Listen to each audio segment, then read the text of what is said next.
Ito nga pala si Motorola Moto G24, isa sa bagong smartphones ni Motorola. Kung gusto nyo mas makilala pa ang phone na to, make sure na panoorin nyo ang buong video. Ngayon, tingnan na natin ang specs and features ng phone na to.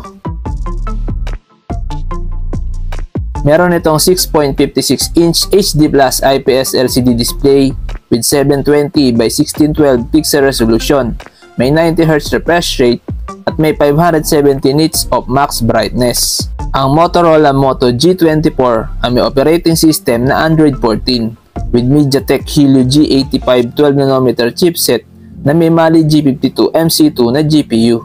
Ang smartphone na to ay may 4GB of RAM with 128GB of internal storage expandable via microSD.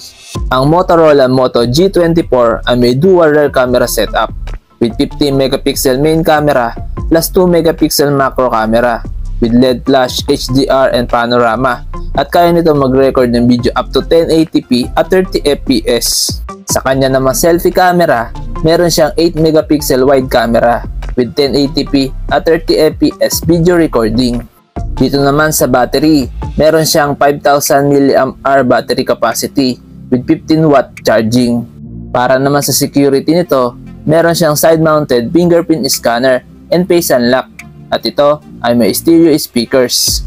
Sa dimensions, meron siyang 163.5 by 75 by 8mm at may timbang na 180 grams with water repellent design, at ito ay may dual SIM. Sa connectivity, meron siyang 4G LTE, dual band Wi-Fi, Bluetooth 5.0, GPS, Galileo, GLONASS, BDS, headphone jack, and USB Type-C. Tara, pag-usapan na natin ang kanyang price. Ang estimated price ng Motorola Moto G24 ay around 7,900 pesos. Ito ay price conversion lamang at pwede pa ito magbago kung sakaling magiging available ito sa Philippines. Ano sa tingin nyo guys? Sulit ba ang Motorola Moto G24? Please comment down below.